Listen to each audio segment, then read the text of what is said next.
I am here to announce a little bit late. Everyone else has already posted their announcement videos. The 3 countries that we're going to be doing for our Invisible Cities project in the month of February. Again, we're doing this 2 months out just so that everyone has enough time to kind of like think about what they're going to read and like get like, pumped and psyched.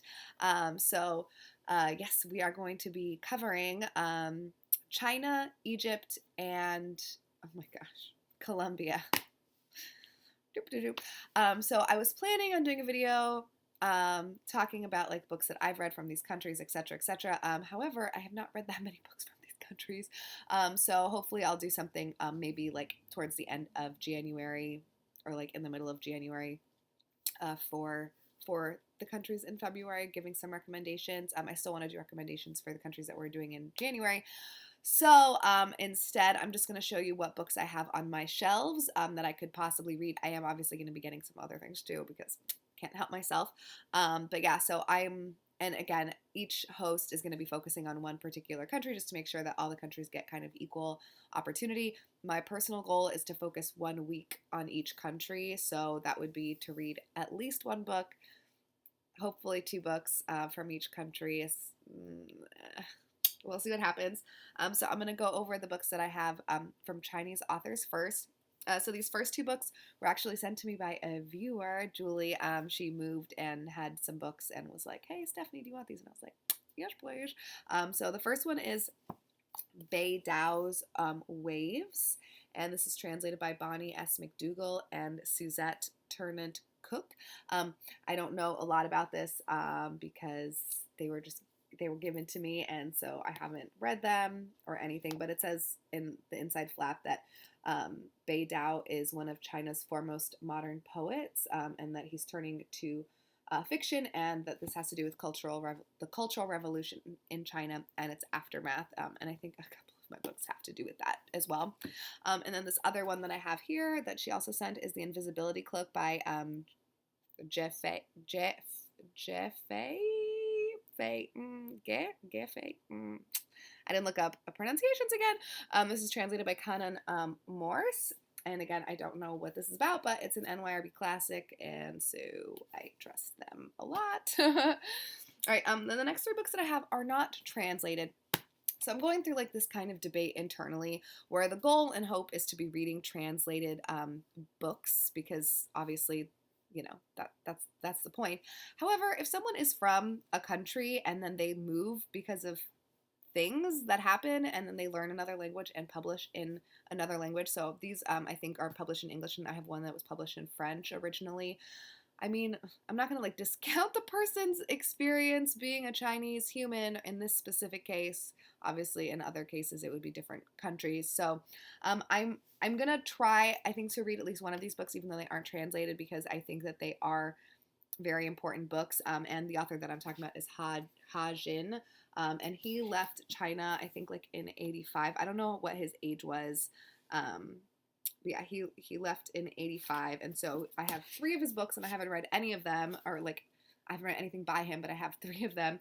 I have Waiting, War Trash, and The Crazed, and I don't 100% know what these are about, except I think this one, has to do with the experience of Chinese soldiers held in U.S. prisoner of war camps during the Korean War. I think they all have to do with like pretty intense subjects, so I do want to read at least one of these, hopefully, in addition to one other of these books. Then I have Normal People by Shen Shanzeng, and this is, I think it's just, it says at the top, stories by contemporary writers from Shanghai, so I think it's part of like a series maybe of just contemporary Chinese life. This is not contemporary though, it's set in the 50s and 60s, but it just has to do with like people living their day-to-day life and like how they navigate things, so we'll see. I've never heard of this publisher either. It's Better Link Press. And I did, and it's printed in China, so that's cool. But also makes me like a little nervous. Like, we'll see. And yeah, I got this at Elliott Bay Books, I think during Indie Bookstore Day. Wow, my brain is not working very well. The next one I have is The Last Quarter of the Moon by Shi Zijian. And this is translated by Bruce Holmes, and this is one of the books that Melanie, Mel, from Mel's Bookland Adventure did. She does like a Goodreads group. I'm not sure if she's posting videos anymore, but this was one of the picks, and I was like, I'm going to participate. And then I bought the book and didn't participate. I think I have at least 2 books that I tried. Well, I didn't try because I didn't even pick it up, but so I've got it. So I need to at least try it. And the last book that I own by a Chinese author that I'm aware of, because who knows what's going on behind me, let's be honest, is Balzac and the Little Chinese Seamstress by Dai Ziji. And this one is the one that's translated in French by Ina Rilke. And yeah, so the author of this book went through the, what is it called? The re-education program in China during the Cultural Revolution. Maybe, I don't know when the Cultural Revolution was. He was re-educated, and so he left China and moved to France. And so, and this book has to do with that. Yeah, the re-education is during the infamous Cultural Revolution. Okay, should have read the back of the book before I started talking. But anyways, this is the one that I am the most skeptical of, just like based on the cover. It just looks like a really cute historical. I mean, obviously it's not going to be super cute because it's about a tough subject, but it just seems like something that is not my jam. Like the girl with the earring, the pearl earring or whatever. I don't know. Just, it doesn't seem like something that I would enjoy, but I got it for $2 at the library book sale, and I'm obviously going to attempt to read it. Then I have some books from Colombia. The first one that I am going to show you is one that is not translated. Again, same kind of thing. I feel like being from a place still imparts something on your essence. And so I don't want to discount authors just because they haven't written in the original language of, or not the original language, but the country, just because they haven't written in the language of the country that they're originally from or part of. So that's, we'll see. But that is Fiebre Tropical by Juliana Delgado Lopera. I probably did this last time I talked about this book too. I think Doris from Aldi Books read this for our indie press project. It's a feminist press book, and yeah, I really want to read this. So we'll see. Hopefully, I have time for it.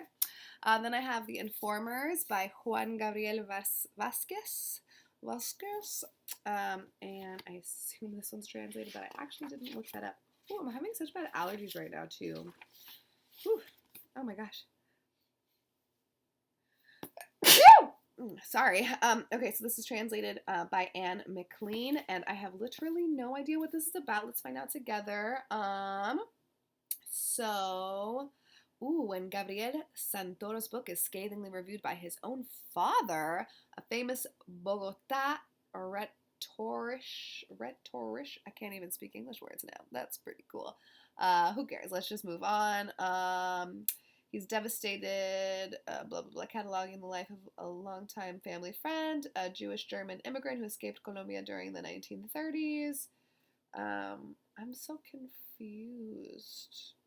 Who knows? It looks like crimey and dark. Sorry, that was... could have kept all that to myself. Then I've got a couple of books by Gabriel Garcia Marquez.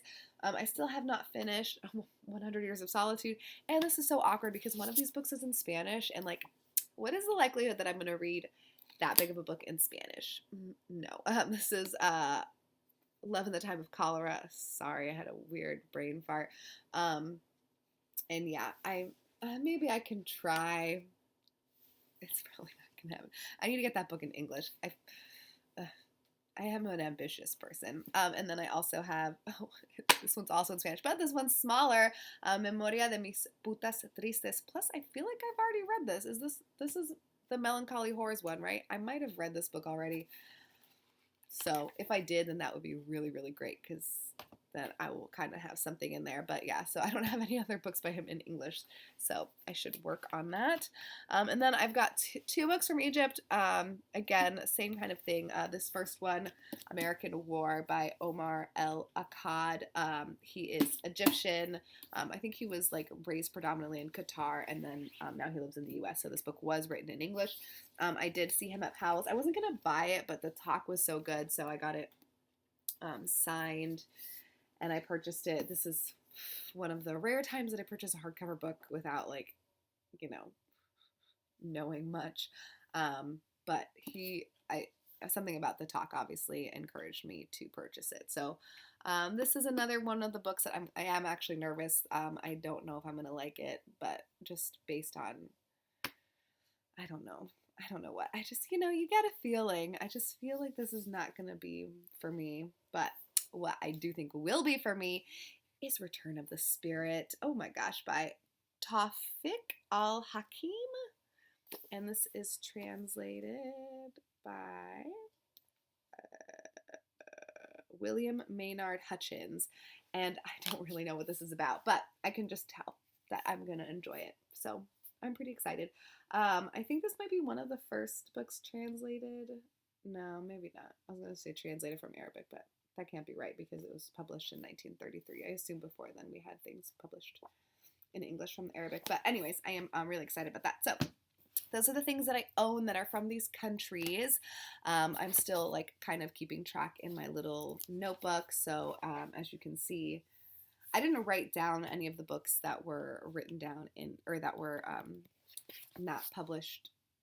I didn't write down any of the books that were published in English originally in my little notebook, but I might do that, write them down, and then put some kind of like indicator next to them that they were written in English originally. There we go. That was it. That's all. So, yep. I will check in with you guys later. I'm probably going to post another video tomorrow because I can't control myself these days, apparently. Hope everyone is well. And if you want to participate, I will link the announcement videos that everyone posted down below. And I'll also link the Discord group if you want to join us. And I will, yes, catch you guys later. Bye.